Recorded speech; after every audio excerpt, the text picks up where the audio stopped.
think that this is a very clear number 2, in my opinion. It's Justin Fields out of Ohio State. Now, I know a lot of people want to write him off because Ohio State quarterbacks are never successful in the NFL.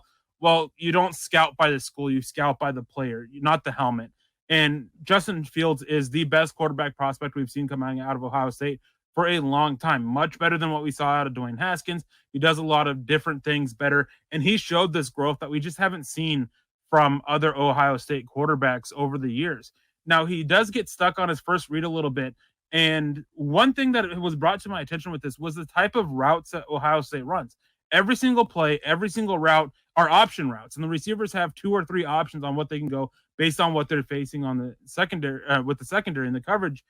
So his being stuck on the first read could be more of a possibility of him just trying to read where the receiver is going and figure out what option they're going with instead of actually just being stuck on it. That's something that's got to keep in mind, that you got to keep in mind when watching him, is that style of offense for him. Now, Cam Newton is a very solid comparison here.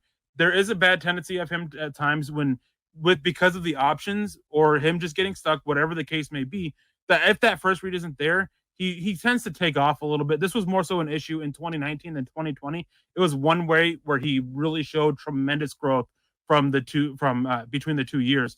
And it's one reason why he solidified himself as quarterback number 2, in my opinion. And a year ago at this time, he was a guy that a lot of people had that could be competing with Trevor Lawrence as quarterback 1. And spoiler alert, Trevor Lawrence is quarterback number 1. I don't think that's even debatable.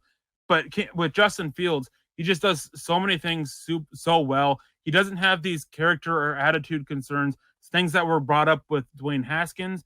So it's just definitely a very different type of quarterback we have here. So you just can't shrug him off as being a Ohio State quarterback, so he's going to fail.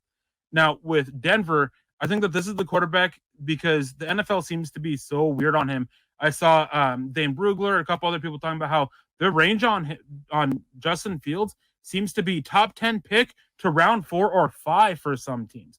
And that is just mind-boggling to me. I don't see why there's such a range for his draft stock, really, with NFL teams. To me, he is clearly number 2. And I think that there is a bigger gap between him and quarterback 3 than there is between him and Trevor Lawrence. I think he's much closer to that Trevor Lawrence positioning on this thing.